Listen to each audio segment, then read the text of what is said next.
Just a quick note and a follow-up from yesterday. We saw today's news. Well, this may have been yesterday, but I came across it today right before I have the start of a meeting here.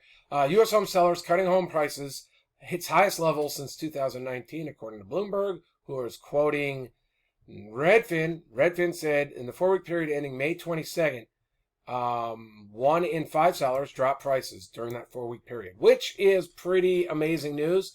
It's not inconsistent with what I was explaining yesterday in that interest rates have changed from below 3% last fall. We refinanced it to a 15-year, my wife and I, to 2.75%.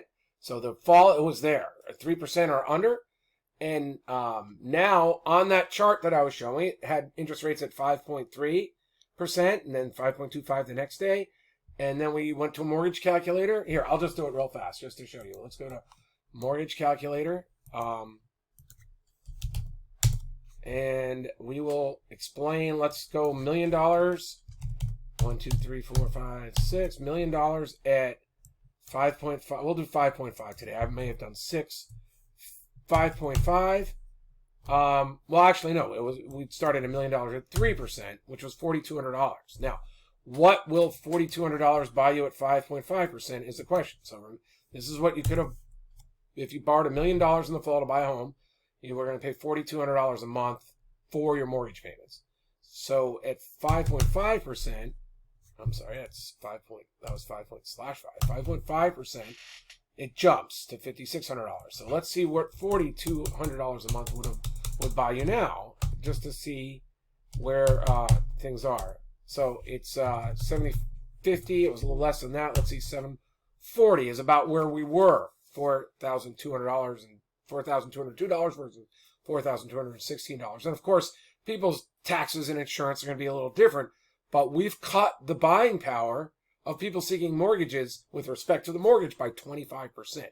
So it's not surprising. So then the takeaway, well, first of all, the announcement today is I'm going to be keeping track of these videos on a blog at UpsideDownRealEstate.com. I'm going to do it as a WordPress blog this time. 10 years ago, I did it. It was a Joomla site hosted by a company that's gone.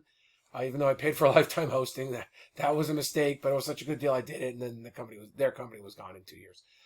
So I'm going to be doing WordPress. We're going to follow UpsideDownRealEstate.com there, and I'm going to talk about things that sellers and buyers should be doing in that market. Buyers, this is the time to start collecting your gunpowder and start looking for deals when they get to your levels. Sellers, I don't know that we're going down. Like I said, well, I'll explain. We had sold a house in Carlsbad that doubled. We went to Florida to be real estate investors. We bought 4 properties. They were up about $900,000 to $1 million in equity, and they all disappeared. I think it happened in one weekend because we were selling, and the only offers we were getting were 60 cents on the dollar. And I was like, well, they're just taking advantage of the situation. They're smart. But really, prices just kept going down. So that was the price in Florida. Now, we had time to get out of all our houses. Our final house, we came to the table with $70,000 just so I could avoid being able to sleep at night and avoid the banks coming after me. And I was like, I'm really much more useful in California as a lawyer. I started blogging at UpsideDownRealEstate.com back then. I have YouTube videos that were giving sellers advice on what to do. And I had a year. It was 9 months to a year before prices started really collapsing here. And I started getting phone calls from the mortgage guys because they had multiple properties. They got mortgages because they knew the system well. The first bunch of clients were mortgage guys. And then it was mortgage people who also drained their other assets to try to keep the houses alive, trying to do what they considered the right thing. And then it was the regular sellers. So there seems to be some time. And I'm not saying it's going to happen, but if it's time and you're thinking of selling, I promise you the most important thing you could possibly do is not agree to any long-term contracts. I'm saying 30 days at the longest that are renewable. If they're doing a good job, great. And they're going to say, oh, but you can get out of my contracts anytime. But then you need that in writing signed by the broker. For instance, I work with Phil Mills. We did hundreds of short sales together. Well, over 100. And because I did them with other people and I sold others at my brokerage. But Phil was probably responsible for at least 100 short sales. And then we've done other sales in the past. If you were working with Phil, he can honestly say, I work with John on just about everything. So John's working on the deal, and if I say, I'm out in 24 hours or 48 hours, John will honor it. which is true. I've honored Phil's statements multiple times. However, I would still say, especially in this, Phil, I got to have him call me, and I've got to sign it and put it in writing, and because I want to explain something to people too. And I would explain, you can get out of the contract with us as a listing agent anytime, but your moment of truth as the seller is when you sign that buyer's contract, because it's very hard to get out of the contract if you're a seller when the buyer's a signed contract, they're performing and they want the home. So you might not have to pay us, and we'll let you out of the contract, but you're still going to have to pay the buyer's agent and the buyer per this contract. And no one's ever tried, once we've had the talk, no one's ever tried to get out of a deal with the buyers. I'm not sure that, I get calls all the time, and I ask them, and I say, sometimes they have angles, and I'm like, but it's going to cost you, because I'm not going to sit here and guarantee that you're out, and then I would get your listing. I'd have to charge you by the hour, and I'm going to tell you, I don't know if you're going to win, because while buyers have 17 housing contracts, sellers really don't once they've signed on the dotted line that I'm aware of. So that's the conversation.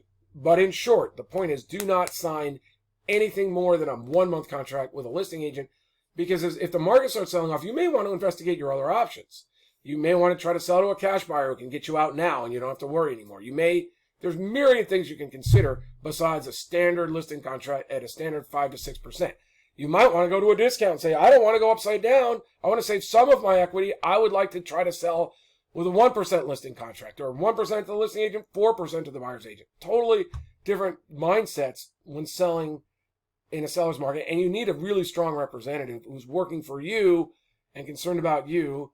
And the bottom line is you, not their realtor fees. And believe me, good realtors, I had so many clients in the down market, I didn't even know what to do with them all. I brought in other agents, oversaw the files. I was happy to refer them out to other agents and oversee the files in other areas. If you're an agent working for the benefits of your clients and you talk to them about it and you give them the information, they come back, right? So you don't want to be locked in with any realtor. That's what I'm saying right now. All right. Thanks. Good luck. And we'll keep things up to date at UpsideDownRealEstate.com, including strategies as, for whether you have deficiencies. If we're getting to the point where I'm getting calls on, hey, I want to get out of my first and my second, I'll put those strategies up then too. Thanks. Talk to you later. Bye.